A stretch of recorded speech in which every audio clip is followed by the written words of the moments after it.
أشرقت نفسي بنور من فؤادي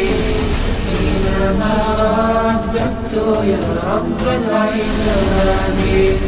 وانتشت روحي وصار الدمع يجري.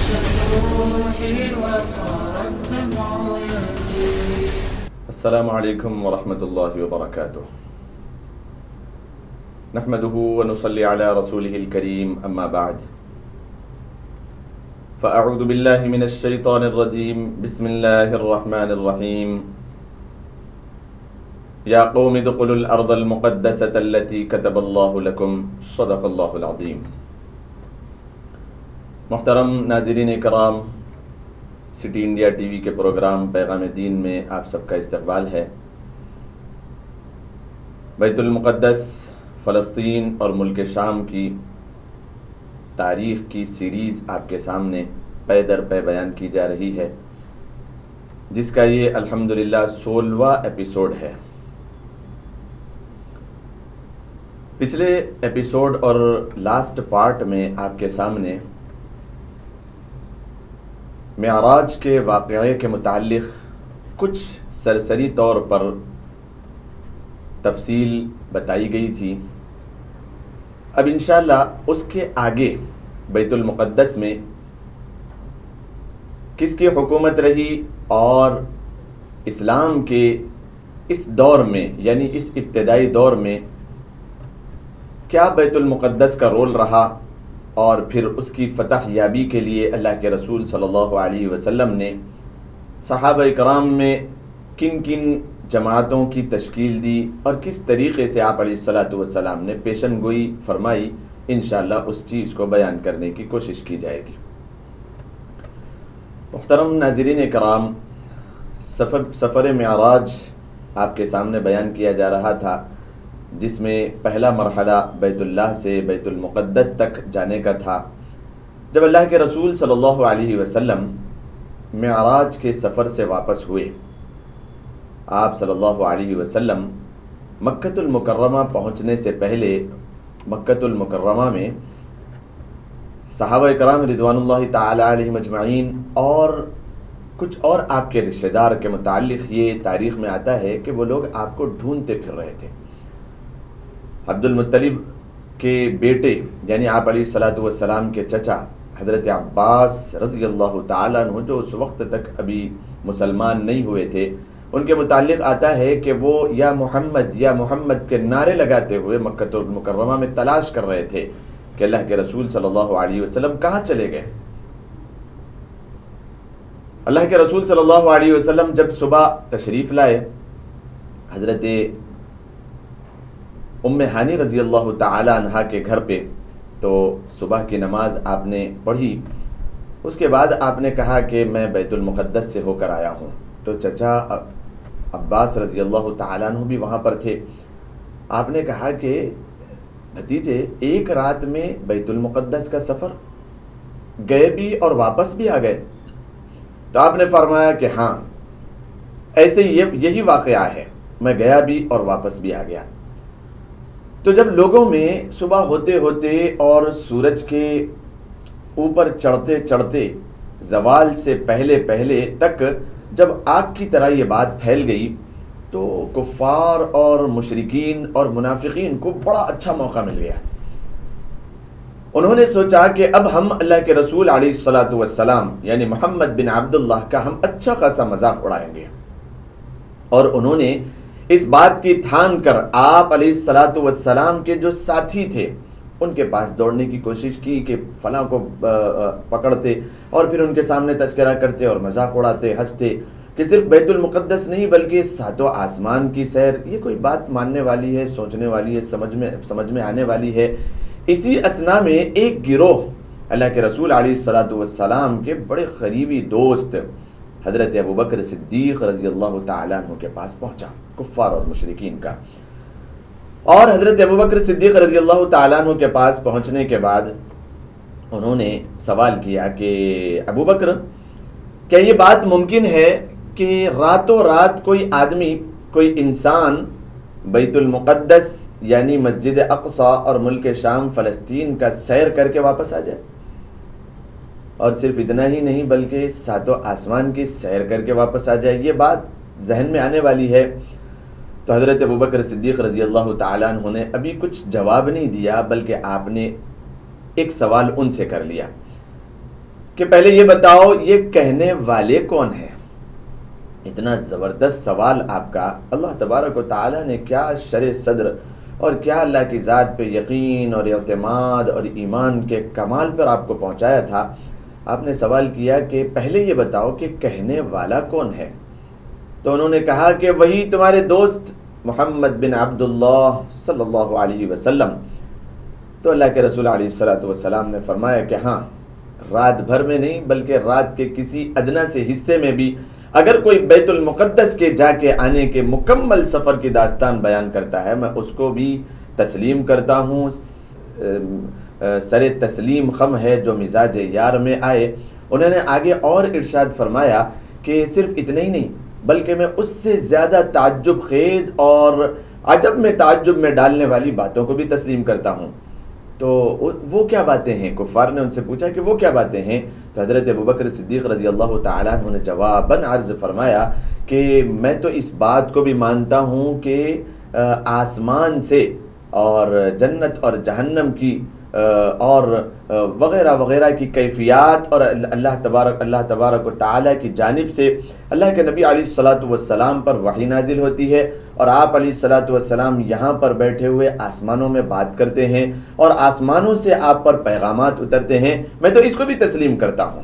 صرف ایک رات میں بیت المقدس جا کے آنا یہ تو دنیا کا چھوٹا سا ایک سفر ہے جو کہ 2 سے 3 مہینے کا وقت درکار ہے، لیکن میں تو اس سے بہت زیادہ تعجب میں ڈالنے والی ان باتوں پر بھی اعتماد کرتا ہوں کہ آسمان سے آپ پر پیغامات اترتے ہیں، جنت اور جہنم کے فیصلے سنائے جاتے ہیں، اور قرآن کریم کا نزول ہوتا ہے، اللہ تبارک و تعالیٰ آپ سے بات کرتے ہیں، میں ان ساری باتوں کو تسلیم کرتا ہوں۔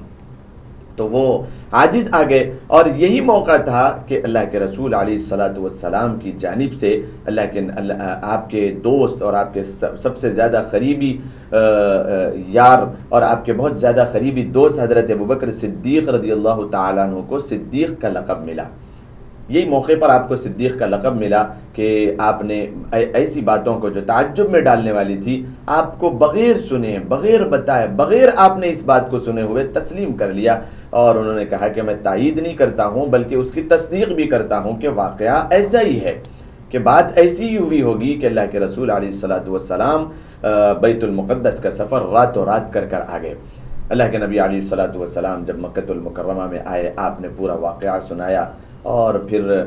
آپ نے جو سفر کے دوران جو واقعات آپ کے سامنے پیش آئے تھے، سب کی آپ نے پوری کی پوری داستان صحابہ کرام رضوان اللہ تعالی علیہ مجمعین کو سنائی۔ اور یہ واقعہ پیش کب آیا تھا؟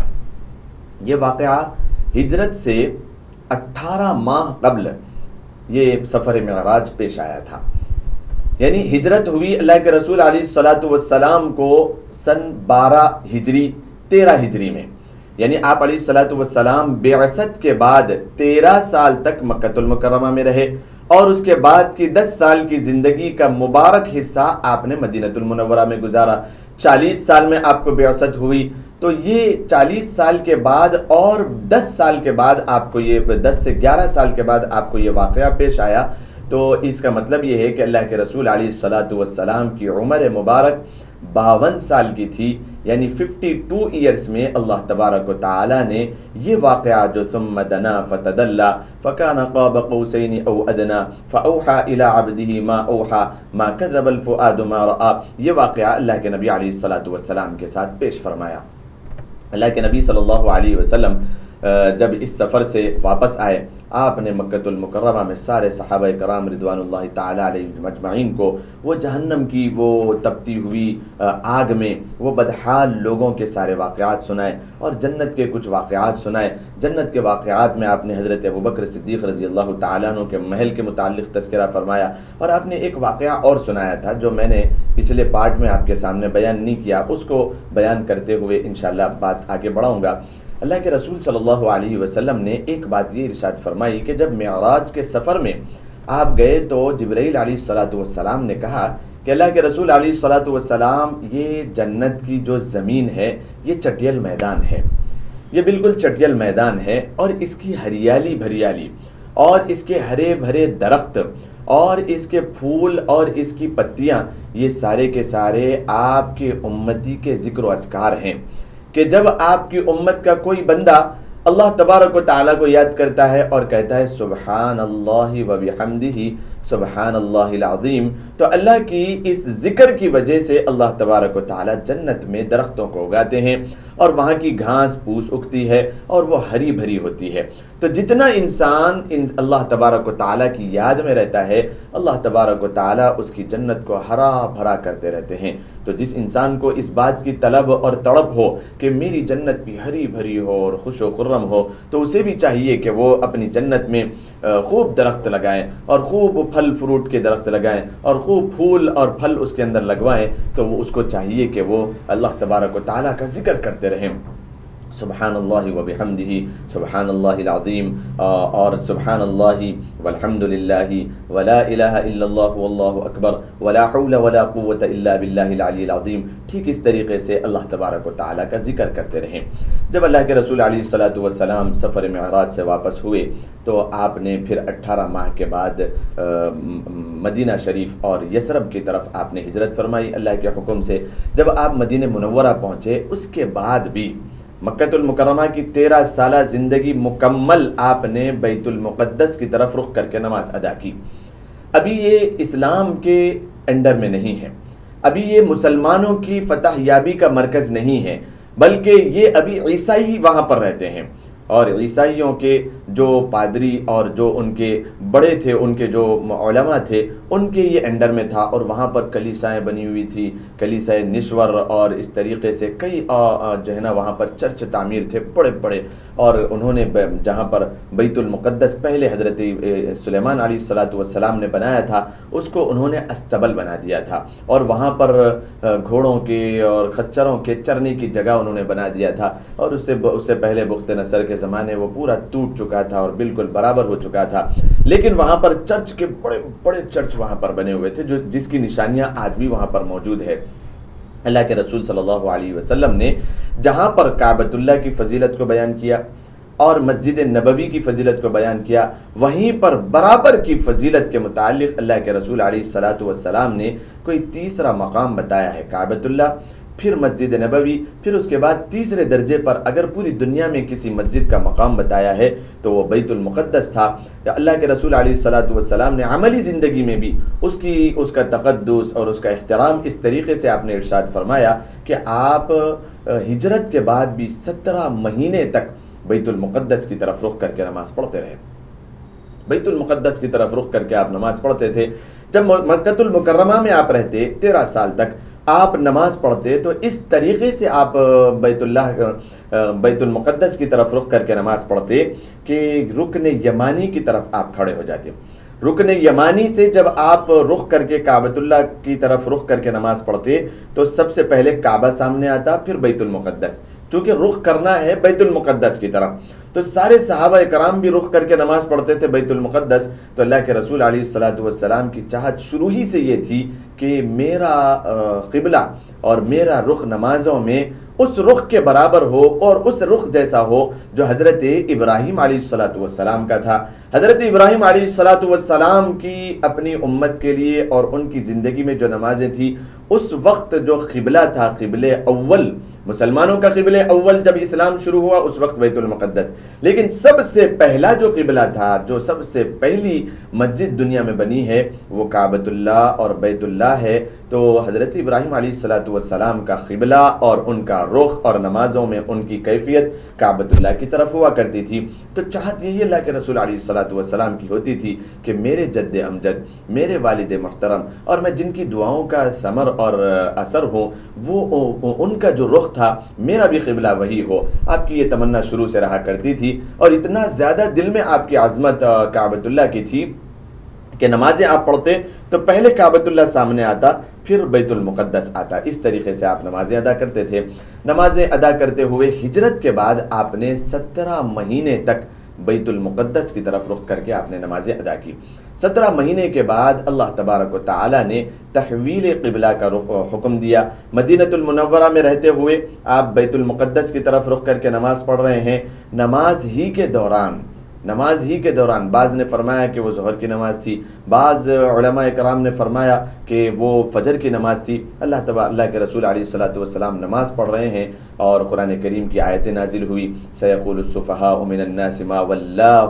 ما ولاهم عن قبلتهم التي كانوا عليها قل لله المشرق والمغرب يهدي من يشاء الى صراط مستقيم۔ قرآن کریم آگے اسی کو بیان کرتا ہے اور کس طریقے کا وہ واقعہ پیش آیا اور پھر کیسے آپ نے پیش قیاسی ارشاد فرمائی، کیسے آپ نے پیشن گوئی ارشاد فرمائی کہ کیسے فتح ہوگا بیت المقدس۔ انشاءاللہ اس کو وقفے کے بعد بیان کیا جائے گا۔ السلام علیکم ورحمۃ اللہ وبرکاتہ۔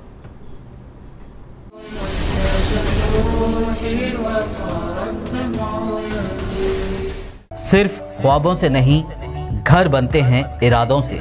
M S techno and company builders and developers لے کر آئے ہیں ایک نیا project, Sabris Umar enclave super deluxe construction, شاہوں کے شہر حیدرآباد میں، چار مینار کے دامن میں، صرف 1 کلومیٹر کے فاصلے پر، اعظم پورہ فرحت نگر علاقے میں۔ Booking start. مزید تفصیلات کے لیے رابطہ کریں 9959023786 9959023786 9581528002 9493854625۔ حیدرآباد میں کامیابی کے جھنڈے گاڑنے کے بعد اب آپ کے شہر محبوب نگر میں ایم ایس اکیڈمی پیش کرتے ہیں۔ M S girls junior college. M S girls junior college انتہائی رعایتی فیس پر کارپوریٹ درجے کی تعلیم۔ M S girls junior college.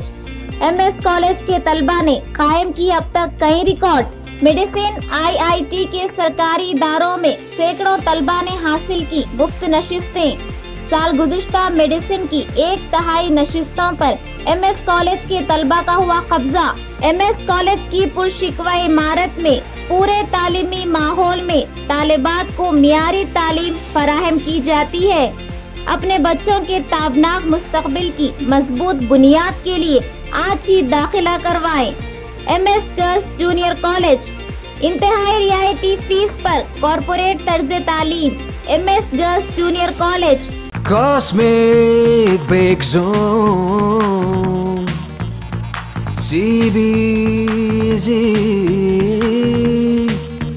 CBZ number 1 ہے CBZ۔ کاسمک بیک زون جو شہر محبوب نگر کی مشہور و معروف بیکری ہے، جو ذائقے کے لیے ہی نہیں بلکہ بچوں کو سرور پہنچانے والے ماحول کے ساتھ بڑوں کے ذائقے کا بھی خاص خیال رکھتی ہے۔ ہماری خصوصیت یہ ہے کہ زبان پر رکھتے ہی گھل جانے والے کیک، کارٹون نما کیک، اسپیشل کیک، ایگ لیس کیک یہاں پر دستیاب ہیں۔ اتنا ہی نہیں بلکہ ذائقہ سے بھرپور پیزا، برگر اور کئی اقسام کے آئس کریم اور خاص بسکٹ اور کئی ہمہ اقسام کی بیکری آئٹم اور شیر مال میٹھے کی روٹی، اصلی گھی اور میوہ جات سے بھرپور ڈرائی فروٹ کے روٹ واجبی دام پر یہاں دستیاب ہے۔ آپ اپنے گھروں کی شادیوں اور دیگر تقریبات کے لیے بھی سویگی کے ذریعے اپنا آرڈر بک کروا سکتے ہیں۔ پھر دیر کیوں، تشریف لائیے۔ کاسمک بیک زون جو ریاست تلنگانہ کی جانب سے نمبر 1 بیکری ایوارڈ کا خطاب لے چکا ہے۔ ہمارا پتہ ہے کاسمک بیک زون نزد HDFC bank government hospital road Mahbub Nagar. ایک بار کھانے جو آئے یہاں، بار بار آنے کو چاہے یہاں۔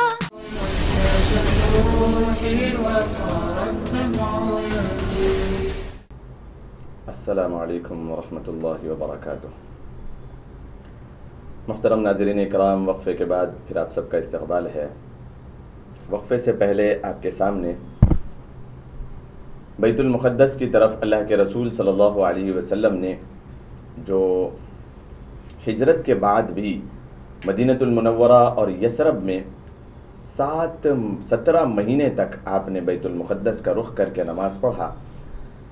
اب آپ کے دل میں ایک چاہت رہتی تھی،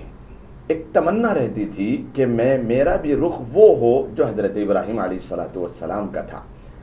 میرا بھی قبلہ نمازوں میں وہ ہو جو حضرت ابراہیم علیہ السلام کا تھا۔ اس کی ایک وجہ بھی جو علماء کرام نے لکھی ہے وہ یہ تھی کہ حضرت ابراہیم علیہ الصلاۃ والسلام نے جو سب سے پہلے 2 گھر بنائے ہیں اللہ کے، ان میں سے ایک بیت اللہ شریف ہے اور دوسرا بیت المقدس ہے۔ تو بیت اللہ شریف میں آپ نے حضرت اسماعیل علیہ الصلاۃ والسلام کو چھوڑا، اور بیت اللہ شریف یعنی بیت اللہ مکۃ المکرمہ آپ نے اپنے بڑے بیٹے اسماعیل علیہ الصلاۃ والسلام کے ساتھ تعمیر فرمایا، اور بیت المقدس آپ نے اپنے چھوٹے صاحبزادے حضرت سارہ علیہ الصلاۃ والسلام سے جو تھے ان کے ساتھ مل کر بیت المقدس کی تعمیر فرمائی۔ اور اللہ تبارک و تعالیٰ کا جو نظام تھا وہ دیکھیں کہ 1,24,000 انبیاء کرام علیہم الصلاۃ والتسلیم جو اس کے بعد نسل میں آئے ہیں، وہ اکثر یعنی مکمل پورے کے پورے حضرت اسحاق علیہ الصلاۃ والسلام کی نسل سے تھے۔ حضرت ابراہیم علیہ الصلاۃ والسلام کے بیٹے حضرت اسحاق علیہ السلام، حضرت اسحاق علیہ الصلاۃ والسلام کے فرزند حضرت یعقوب علیہ الصلاۃ والسلام، یوسف علیہ الصلاۃ والسلام، حضرت یحییٰ علیہ السلام، زکریا علیہ السلام، حضرت موسیٰ علیہ السلام، حضرت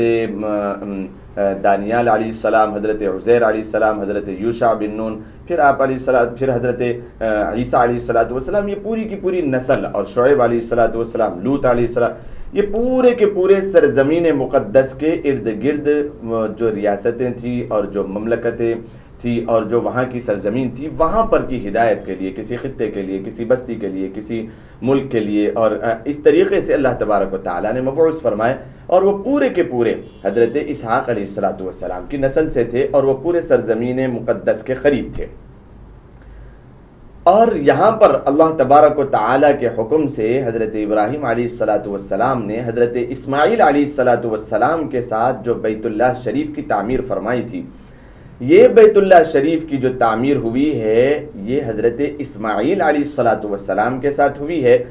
اور مکمل انبیاء کرام حضرت اسحاق علیہ الصلاۃ والسلام کی نسل میں، اور حضرت اسماعیل علیہ الصلاۃ والسلام کی نسل میں صرف ایک نبی ہیں، وہ میرے اور آپ کے آقا نامدار احمد مجتبیٰ محمد مصطفیٰ صلی اللہ علیہ وسلم آئے ہیں۔ اور حضرت اسماعیل جو والد محترم اور جد امجد ہے، اور آپ کے والد محترم حضرت ابراہیم علیہ الصلاۃ والسلام، ان کا قبلہ اور ان کا کعبہ اور ان کا رخ نمازوں میں کعبۃ اللہ کی طرف ہوا کرتا تھا۔ یہ بھی ایک وجہ تھی کہ دل میں ایک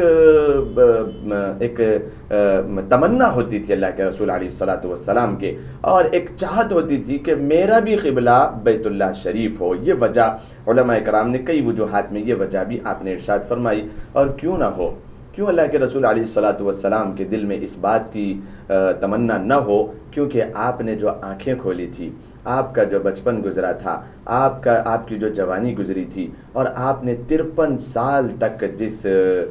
جس وطن میں رہا، اور جہاں پر آپ نے جو ہے نا اپنی پوری زندگی گزار دی، اور جہاں کی وادیوں اور پہاڑیوں میں آپ نے تنہائیاں اختیار کی، اور جہاں پر آپ کو نبوت ملی، اور جس جگہ پر آپ پر قرآن کریم کا اترنا شروع ہوا، اور پہلی وحی اقرأ بسم ربک الذی خلق آپ پر نازل ہوا، اور جہاں کے لوگوں میں آپ نے اپنے دین اور اسلام کی وہ فاران کی چوٹیوں میں آپ نے جو دین اور اسلام کی تبلیغ شروع کی، اور تلخ یادیں بھی آپ کی جو وابستہ تھی وہ پوری کی پوری کعبۃ اللہ شریف سے تھی۔ وہ آپ کا وطن تھا، وہ آپ کی جائے پیدائش تھی، وہ آپ کے لیے بہت کچھ تھا، سب کچھ تھا۔ اس کی وجہ سے اللہ کے رسول علیہ الصلاۃ والسلام تمنا کیا کرتے تھے کہ میرا بھی رخ کعبۃ اللہ کی طرف ہو، لیکن جب تک اللہ تبارک و تعالیٰ کا حکم نہیں آیا، اللہ کے رسول علیہ الصلاۃ والسلام نے قبلے کو نہیں پھیرا۔ اور جب حکم آ گیا اللہ تبارک و تعالیٰ نے، اللہ کے رسول علیہ الصلاۃ والسلام نے نماز کے دوران قبلہ پھیر لیا۔ علماء کرام میں اختلاف ہے کہ وہ ظہر کی نماز تھی یا فجر کی نماز تھی یا عصر کی نماز تھی، چنانچہ جو نماز تھی اللہ تبارک و تعالیٰ کے حکم کے آنے سے پہلے پیشن گوئی، اور قرآن کریم کی آیت یہ نازل ہو چکی تھی۔ دوسرا پارہ شروع ہو رہا ہے، قرآن کریم فرماتا ہے سَيَقُولُ السُّفَهَاءُ مِنَ النَّاسِ مَا وَلَّاهُمْ عَنْ قِبْلَتِهِمُ الَّتِي كَانُوا عَلَيْهَا قُلْ لِلَّهِ الْمَشْرِقُ وَالْمَغْرِبُ يَهْدِي مَن يَشَاءُ إِلَى صِرَاطٍ مُسْتَقِيمٍ۔ قرآن کریم نے اس ایک رکوع میں بلکہ 2 رکوعات میں، مکمل 2 رکوعات تک اللہ تبارک و تعالیٰ نے اسی چیز کو چلایا ہے۔ پھر دوسرے پارے پو سے بھی اسی چیز کو قرآن کریم بیان کرتا ہے، لیس البر ان تولوا وجوہکم قبل المشرق والمغرب ولکن البر من آمن باللہ والیوم الآخر والملائکۃ والکتاب والنبیین، آگے اور تفصیل بیان کرتا ہے۔ قرآن کریم فرماتا ہے، پیشن گوئی یہ قرآن کریم نے دی کہ ان قریب لوگوں میں سے کچھ بے وقوف لوگ، قرآن یوں فرماتا ہے سیقول السفہاء، سیقول ان قریب کہیں گے، السفہاء من الناس، لوگوں میں سے کچھ بے وقوف لوگ، کچھ نادان لوگ یوں کہیں گے، ما ولاہم عن قبلتہم التی کانوا علیہا، کس چیز نے ان کو قبلہ اول سے پھیر دیا کعبۃ اللہ کی طرف، کس چیز نے بیت المقدس اور فلسطین اور ملک شام کی طرف جو رخ کر کے نماز پڑھا کرتے تھے، کس چیز نے انہیں کعبۃ اللہ کی طرف پھیر دیا؟ سيقول السفهاء من الناس ما ولاهم عن قبلتهم التي كانوا عليها۔ تو اللہ کے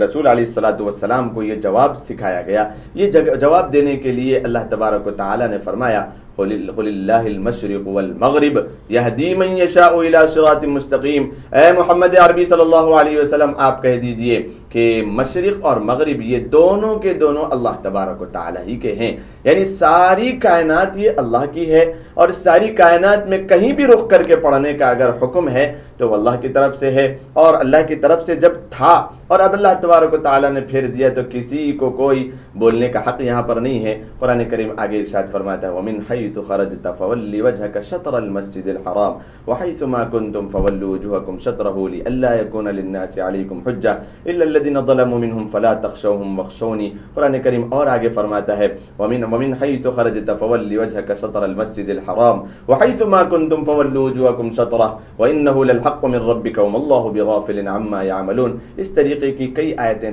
دوسرے پارے میں اللہ تبارک و تعالی ارشاد فرماتا ہے، اور ان کا خلاصہ یہی ہے کہ نماز کے دوران اللہ تبارک و تعالی نے یہ حکم دیا کہ آپ نماز پڑھ رہے تھے، اور نماز میں اکثر دیکھا گیا کہ جب بیت المقدس کی طرف آپ کا رخ ہوا کرتا تھا تو اس وقت آپ اللہ تبارک و تعالی کی جانب اس طریقے سے سر اٹھایا کرتے تھے، اپنے سر مبارک کو اٹھا کر اللہ تبارک و تعالیٰ کی جانب دیکھا کرتے تھے، اور اس میں یہی اشارہ تھا کہ اللہ تبارک و تعالیٰ مجھے نماز میں رخ فلسطین اور بیت المقدس سے کعبۃ اللہ کی طرف پھیر دے۔ یہ تاریخ چونکہ بیت المقدس کے متعلق ہے، اسی لیے بار بار آپ کو یہ واقعہ بھی سنایا جا رہا ہے کہ اس کی بھی کچھ تفصیل آپ کو معلوم ہو۔ 17 مہینے تک یہاں پر مدینہ شریف آنے کے بعد بھی اللہ کے نبی علیہ الصلوۃ والسلام پڑھتے رہے۔ پھر وہاں پر ایک آج بھی وہ جگہ پر مسجد بنی ہوئی ہے، مسجد قبلتین والی مسجد، یہ مسجد کی جگہ پر اللہ کے رسول علیہ الصلوۃ والسلام نماز پڑھا رہے تھے، صحابہ کرام رضوان اللہ تعالی علیہم اجمعین بھی آپ کے ساتھ نماز پڑھ رہے تھے۔ اللہ کے نبی علیہ الصلوۃ والسلام نماز کے دوران جس طریقے سے آپ اللہ کی طرف دیکھ رہے تھے، نماز کے دوران یہ آیتوں کا نزول ہوا کہ محمد عربی صلی اللہ علیہ وسلم آپ اپنے قبلے کو پھیر لیں، بیت المقدس سے بیت اللہ شریف کی طرف آپ پھیر لیں۔ تو آپ نے نماز ہی کے دوران صحابہ کرام کے بیچ سے آپ آگے آئے، امامت آپ کر رہے تھے، اور نماز کے دوران ہی آپ پیچھے سے آگے آئے اور آپ نے نماز کو مکمل فرمایا، اور پھر صحابہ کرام رضوان اللہ تعالی علیہ مجمعین میں آپ نے یہ بات کو واضح فرما دیا کہ اللہ تبارک و تعالی نے آج سے ہمارے لیے کعبۃ اللہ کو قبلہ قرار دے دیا ہے۔ اب ہم جب بھی جو نماز پڑھیں گے وہ کعبۃ اللہ کی طرف رخ کر کے نماز پڑھیں گے، اور ایک ہی نماز میں، وہ ایک نماز تھی جس میں پہلا قبلہ جو نماز پڑھ رہے تھے 1-2 رکعت ہوئے ہوں گے کہ آپ کا قبلہ بیت المقدس تھا، اور پھر آپ نے 1-2 رکعت کے بعد آپ نے قبلے کو پھیر لیا کعبۃ اللہ کی طرف، تو ایک نماز میں 2 قبلے ہو گئے تھے، اور اسی نماز میں قبلے کی تبدیلی کا حکم آیا تھا۔ تو اس جگہ پر آج بھی مسجد قائم ہے جس کو مسجد قبلتین کہا جاتا ہے۔ یہ اس کا واقعہ ہے سن 17 ہجری میں، یہ واقعہ سن 17 ہجری میں 17 مہینے کے بعد، ہجرت کے 17 مہینے کے بعد اللہ تبارک و تعالیٰ نے یہ حکم ارشاد فرمایا اور نماز میں قبلے کی تبدیلی کا واقعہ پیش آیا۔ اللہ کے رسول صلی اللہ علیہ وسلم اب کوشش کیا کرتے تھے اور محنت کیا کرتے تھے کہ بیت المقدس جو کہ ہمیشہ سے مسلمانوں کے قبضے میں رہا ہے اور اس کا تعلق خاص طور پہ مسلمانوں ہی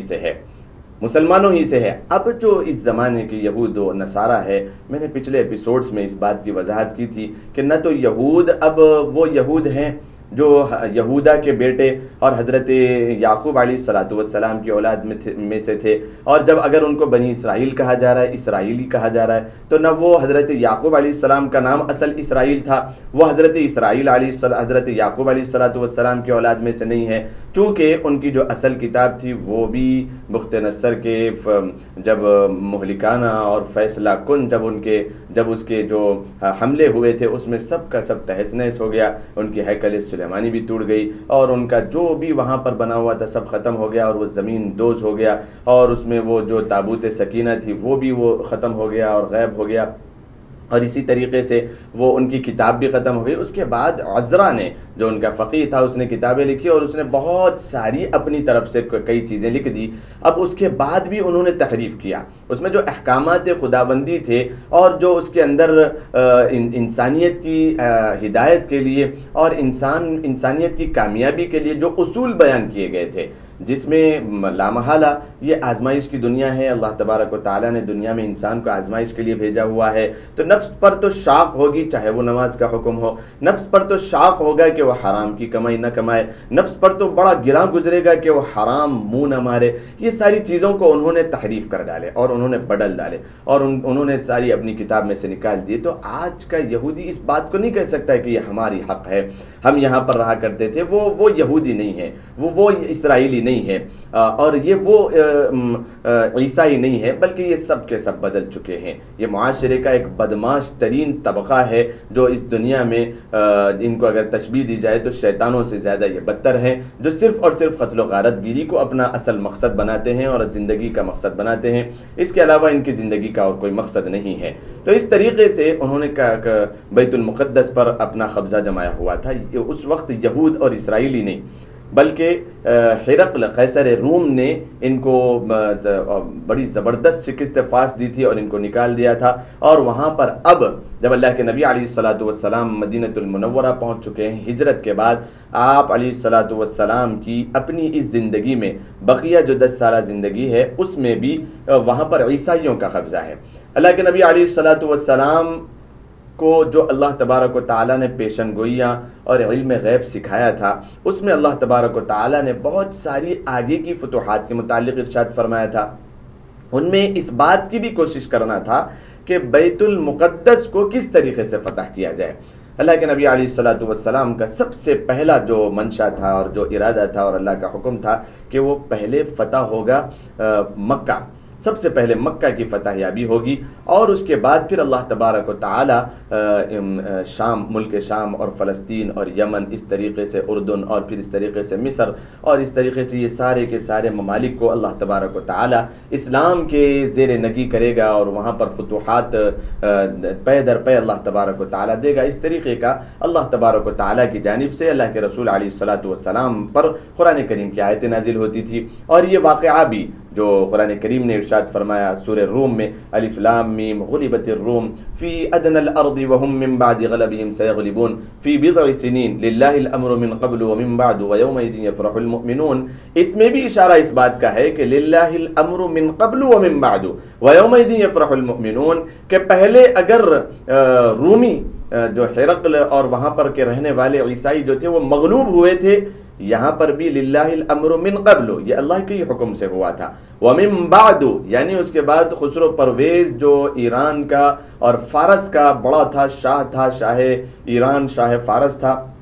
اس کو جو ہرقل نے پھر سے طاقت کے حاصل کرنے کے بعد 9 سال کی کم مدت میں اس نے اس کو صفِ ہستی سے مٹا دیا اور بہت سارا ظلم و زیادتی کیا اور ان کو مغلوب کیا۔ تو اس میں بھی للہ الامر من قبل ومن بعد ویومئذ یفرح المؤمنون، مومنین خوش ہوں گے۔ قرآن کریم آگے ایسی پیشن گوئی دیتا ہے کہ ایک دن آئے گا اور یہ مسلمانوں کی وہاں پر فتح یابی ہوگی اور وہاں کے رہنے والے لوگ مفتوح ہوں گے، مغلوب ہوں گے۔ یہ پیشن گوئی قرآن کریم دیتے ہوئے آ گیا تھا۔ اب بہت کم مدت میں جب 8 ہجری میں کعبۃ اللہ تبارک و تعالی نے مکے میں فتح یابی نصیب فرمائی، اس کی 7 سال کے بعد ٹھیک یعنی سن 15 سے 16 ہجری میں اللہ تبارک و تعالی نے بیت المقدس کو حضرت عمر فاروق رضی اللہ تعالیٰ عنہ کے زمانے میں فتح یابی دی۔ کیا ہوا اس واقعے کا، اس واقعے سے پہلے کیا واقعات پیش آئے؟ حضرت محمد مصطفیٰ صلی اللہ علیہ وسلم غزوے جتنے ہوئے اس سے پہلے سب سے پہلا جو غزوہ اسلام کا ہوا ہے غزوہ بدر۔ غزوہ بدر کی جو وجہ تھی وہ تو معلوم ہے کہ وہ ابو سفیان جو بہت زیادہ شاطر اور بہت ہوشیار مشرکین مکہ میں سے ایک شخص تھا، بعد میں وہ رضی اللہ تعالیٰ عنہ ورضوا عنہ ہوئے، اللہ تبارک و تعالیٰ نے ہدایت نصیب فرمائی۔ یہ فتح مکہ کے موقع پر یعنی 8 سال کے بعد، بدر کے 7 سال کے بعد آپ مسلمان ہو گئے تھے۔ تو وہ جب مشرکین مکہ کے لیے بہت سارا تجارت کا ساز و سامان اور ہتھیار وغیرہ وغیرہ جمع کر کے مسلمانوں کی کمر توڑنے اور مسلمانوں کو شکست فاش دینے کے لیے جمع کر کے لے جا رہے تھے، اللہ کے نبی علیہ الصلوۃ والسلام بغیر کسی جنگ کے ارادے سے صحابہ کرام رضوان اللہ تعالی علیہ مجمعین کو لے کر کے نکلے، اور پھر آپ نے جب بدر کے میدان میں جو مدینہ المنورہ سے 200 کلومیٹر کی فاصلے پر ہے وہاں پر آپ نے جب پڑاؤ ڈالا تو ابو سفیان تو بالکل بحیرہ روم اور اس طریقے سے وہاں سے وہ نکل گیا بحیرہ عرب کے پاس سے کنارے سے، لیکن جو ابو جہل کے پاس ابو سفیان نے پیغام پہنچا دیا تھا کہ مکہ والو تھوڑا سا تیار ہو جاؤ ہماری حفاظت کے لیے کہ ہمارا قافلہ، تجارتی قافلہ جو بہت زیادہ فائدے کے ساتھ آ رہا ہے وہ سارا کا سارا لوٹ لیا جائے گا، ختم کر دیا جائے گا، اور محمد عربی مصطفیٰ صلی اللہ علیہ وسلم اس پر حملہ کر دیں گے۔ تو ابو جہل بڑی قوتوں کے ساتھ اور بڑے قافلے کو لے کر اور بہت سارے اونٹ اور خچر اور گھوڑوں کو اور ناچنے والیوں کو اس طریقے سے بہت سارے ساز و سامان کے ساتھ اور اس طریقے سے نکلا تھا، لیکن اللہ تبارک و تعالیٰ نے اس کی موت رکھی تھی، غزوہ بدر میں وہ ختم ہوا۔ یہیں سے اللہ تبارک و تعالیٰ اسلام کے لیے وہ فیصلہ کن معرکہ بنایا، اور اللہ تبارک و تعالیٰ نے اس معرکے کے بعد اور اس غزوے کے بعد اسلام کی جڑوں کو مضبوط کرتا چلا گیا اللہ تبارک و تعالیٰ کی مدد سے۔ پھر دوسرا جو اسلام کا معرکہ ہوا غزوہ احد، غزوہ احد میں بھی جو ہے نا بہت سارے اس طریقے کے کفار اور مشرکین جنگ کے لیے آئے تھے۔ اللہ کے حبیب صلی اللہ علیہ وسلم نے صحابہ کرام کے ساتھ ان کے ساتھ بھی جنگ کیا، تھوڑا سا کچھ نقصان ہوا غزوہ احد میں، تھوڑی سی سہو کہیں گے یا تھوڑا سا اللہ کے رسول علیہ الصلوۃ والسلام کی بات پر وہ استقامت کے ساتھ نہیں ٹھہرے ہوئے تھے۔ انہوں نے سوچا کہ جب جنگ ختم ہو گئی اور مال غنیمت جمع کیا جا رہا ہے اب ہمارا یہاں پر ٹھہرنا کیا ہے۔ صحابہ کرام میں اختلاف ہوا اور وہ نیچے آ گئے، وہاں سے خالد بن ولید جو ابھی تک مسلمان نہیں ہوئے تھے انہوں نے پیچھے سے وار کیا، اور وہاں پر جتنے ٹھہرے ہوئے تھے وہ بھی ختم ہوئے، اور میدان میں بھی بہت سارے 70 صحابہ ایسے تھے جن کو جام شہادت نوش کرنا پڑا اور کچھ نقصان ہوا، اور ابو سفیان کی کارکردگی میں وہ قافلہ تھا وہ لے کر کے ساروں کو بھاگ گیا۔ راستے میں جا کر کے کہتا ہے ابو سفیان جب کئی 100 کلومیٹر دور چلا گیا، وہاں پر جب انہوں نے پڑاؤ ڈالا تو اس نے اپنے مشرکین اور کافرین بھائیوں سے پوچھا کہ فتح کس کی ہوئی، ہماری ہوئی یا پھر محمد عربی کی ہوئی، کیونکہ انہوں نے 70 صحابہ کرام کو شہید کر دیا تھا اور بہت نقصان پہنچایا تھا۔ اللہ کے نبی علیہ الصلوۃ والسلام کو بھی جب ایک تیر لگا اور ایک پتھر لگا، آپ علیہ الصلوۃ والسلام کے دندان مبارک بھی شہید ہوئے غزوہ احد میں، اور آپ پیچھے گرے اور آپ بے ہوش ہو گئے تھے، اور شیطان نے پھر یہ آواز بھی لگا دی تھی، ایک ندا پھیلا دی تھی کہ اللہ کے رسول صلی اللہ علیہ وسلم کا انتقال ہو چکا ہے، وہ آپ اللہ کی رحمت میں پہنچ چکے ہیں۔ تو پھر بہت سارے صحابہ واپس جانے لگے اور بہت کچھ جو ہے نا اس طریقے سے وہ جب حضور ہی چلے گئے تو ہمارا اس دنیا میں رہ کے کیا کرنا ہے، انہوں نے اپنی جانوں کو ایسے ہی اللہ تبارک و تعالیٰ کی راہ میں شہید کیا، اس طریقے سے نقصان پہنچا۔ لیکن وہ رعب اور دبدبہ، اور اللہ کے نبی علیہ الصلوۃ والسلام جیسے ہی اٹھ کے بیٹھے اور صحابہ کرام میں سے کسی کی نظر پڑی تو اعلان کرتے ہوئے جب آگے بڑھے تو ابو سفیان وہاں سے بھاگ گیا تھا۔ اس نے یہ سمجھا کہ ہم فاتح ہو گئے، ہم کامیاب ہو گئے، لیکن وہ رعب اور دبدبے کی وجہ سے جب بھاگا تھا آدھے راستے پر جا کر کہتا ہے کہ فتح ہماری ہوئی یا مسلمانوں کی ہوئی؟ تو کچھ مشرکین مکہ جو اس کے ارد گرد چاپلوس تھے انہوں نے کہا کہ سرکار فتح تو ہماری ہوئی۔ تو وہ بھی تو بڑا ہوشیار انسان تھا، اس نے کہا کہ اگر فتح ہماری ہوئی تو ہم بھاگ کر کیوں آئے؟ فتح اگر ہماری ہوتی تو ہم وہاں پر ہوتے، وہ بھاگ جاتے، بھئی ہم تو بھاگ کر آئے ہیں، فتح ہماری کیسے ہوئی؟ ہمارے لیے بہت زیادہ شرمندگی کی بات ہے کہ ہم مفتوح ہو گئے اور بھاگ کے آ گئے ہیں، پھر ہم تیاری کریں گے اور پھر جائیں گے۔ اللہ تبارک و تعالیٰ نے اس کے بعد جو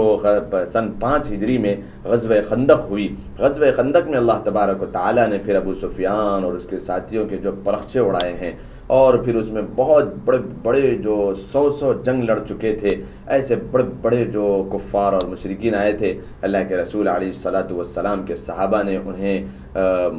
صف ہستی سے مٹا دیا اور انہیں جہنم رسید کر دیا۔ پھر وہ ایک ہوا چلی تیز تن، اور اس ٹھنڈی ہوا نے ان کے گھروں کو اور ان کے جھوپڑیوں کو، ان کے پڑاؤں کو اور ان کے کھانوں کو اور ان کے برتنوں کو سب کو اڑا لے گئی۔ تو پھر وہ سردی کی تاب نہ لا کر وہ اللہ کے عذاب سے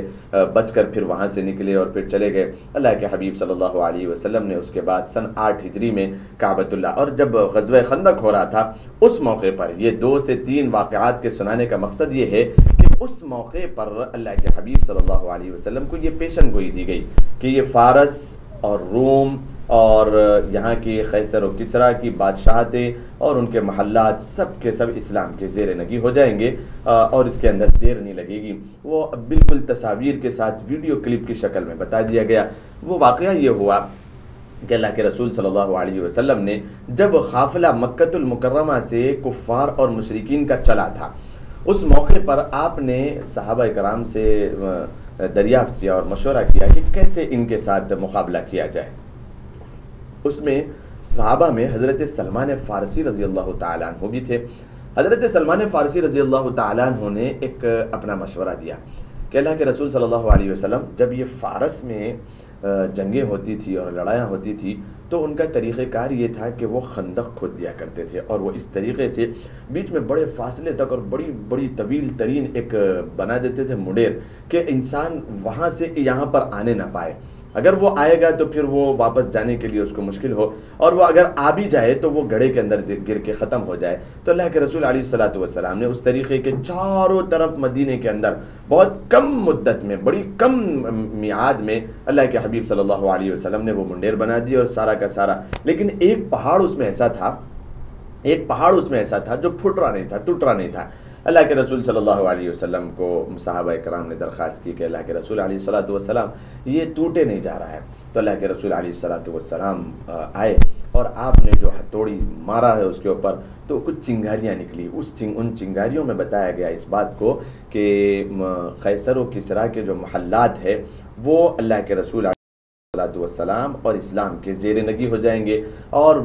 بیت المقدس بھی اسلام کے زیر نگی آئے گا، اور یہ فارس اور یہ روم یہ سارے کے سارے اسلام کے زیر نگی آئیں گے۔ تو جب اللہ کے رسول علیہ الصلاۃ والسلام نے وہیں پر کھڑے ہو کے جب یہ ارشاد فرمایا کہ میرے صحابہ اللہ تبارک و تعالیٰ نے یہ فیصلہ فرمایا ہے، تو صحابہ کرام رضوان اللہ تعالیٰ علیہ مجمعین تو سر تسلیم خم ہے جو مزاج یار میں آئے، انہوں نے سن کر خوشی کا اظہار کیا۔ لیکن وہاں پر منافقین ٹھہرے ہوئے تھے۔ منافقین نے کہا کہ محمد صلی اللہ علیہ وسلم کھانے کے لالے پڑے ہوئے ہیں، پیٹ پہ 2 پتھر باندھے ہوئے ہیں، اور یہاں پر قیصر و کسریٰ کے خواب، یہ کیسی بات ہے؟ لیکن اللہ کے رسول علیہ الصلاۃ والسلام کو اللہ تبارک و تعالیٰ نے یہ پہلے ہی سے پیشن گوئی بتا دی تھی۔ تو وہاں سے پھر تیاری شروع ہوئی ہے بیت المقدس کی فتح یابی کی۔ اللہ کے رسول علیہ الصلاۃ والسلام نے سن 5 ہجری میں غزوہ خندق کے بعد فتح مکہ کا واقعہ پیش آیا۔ فتح مکہ میں جب آپ کو پھر واپس ہونا پڑا، قرآن کریم نے اس کو بتایا لقد صدق اللہ رسولہ الرؤیا بالحق لتدخلن المسجد الحرام ان شاء اللہ آمنین، 26ویں پارے میں یہ پورا واقعہ بیان کیا گیا۔ پھر اس کے بعد اللہ کے رسول علیہ الصلاۃ والسلام جب فتح مکہ کے لیے آپ واپس گئے تو فتح مکہ کے بعد آپ نے پہلا لشکر ارسال کر دیا تھا اور بھیج دیا تھا کہ فلسطین اور بیت المقدس کے لیے چلا جایا جائے۔ لیکن 10 سال مکمل ہو رہے تھے، اللہ کے نبی علیہ الصلاۃ والسلام کا وصال ہو گیا۔ جیسے ہی اللہ کے رسول صلی اللہ علیہ وسلم کا وصال ہوا، بہت سارے فتنے ابھر کے آئے۔ حضرت ابوبکر صدیق رضی اللہ تعالیٰ عنہ جب خلیفہ اول بنے اور 2 سال 10 مہینے کی جو آپ کی قلیل ترین مدت کی خلافت رہی، اس میں اتنے زیادہ آپ کے سامنے چیلنجز آئے اور اتنے زیادہ آپ کے سامنے جو وبائیں اور جس طریقے سے بہت ساری چیزیں آپ کے سامنے اٹھ کے آئی، تو ان سب کو آپ نے ختم کرنے میں آپ نے فلسطین اور بیت المقدس کی طرف روانہ تو کیا، آپ نے قافلے تو روانہ کیے لیکن فتح یابی ابھی اس موقع پر نہیں ہوئی، لیکن اس کے کچھ عرصے کے بعد جب آپ اللہ تبارک و تعالیٰ کی رحمت میں پہنچ چکے تو پھر حضرت عمر فاروق رضی اللہ تعالیٰ عنہ کا دور آیا۔ یہ امیر المؤمنین حضرت عمر فاروق رضی اللہ تعالیٰ عنہ کے دور میں حضرت ابو ذر غفاری اور اس طریقے سے حضرت عبداللہ ابن عمرو ابن عاص رضی اللہ تعالیٰ عنہ کی کارکردگی میں کس طریقے سے بیت المقدس فتح ہوا اور کیا وہ واقعات تھا، پھر کیسے انہوں نے ان صحابہ کرام رضوان اللہ تعالیٰ علیہم اجمعین کے ہاتھوں اس کو فتح ہونے نہیں دیا، بلکہ انہوں نے کہا کہ وہ درویش بادشاہ جس کے متعلق ہماری کتابوں میں لکھا ہوا ہے وہ تم میں نظر نہیں آتا، اس کو بلاؤ ہم دیں گے، وہ درویش بادشاہ کون تھا، پھر وہ کیا واقعہ پیش آیا، حضرت عمر فاروق کس طریقے سے آئے اور پھر کیسے فتح یابی عمل میں آئی، انشاءاللہ آئندہ ایپیسوڈ میں اور اگلے پارٹ میں اس کی تفصیل آپ کے سامنے رکھی جائے گی۔ السلام علیکم ورحمۃ اللہ وبرکاتہ۔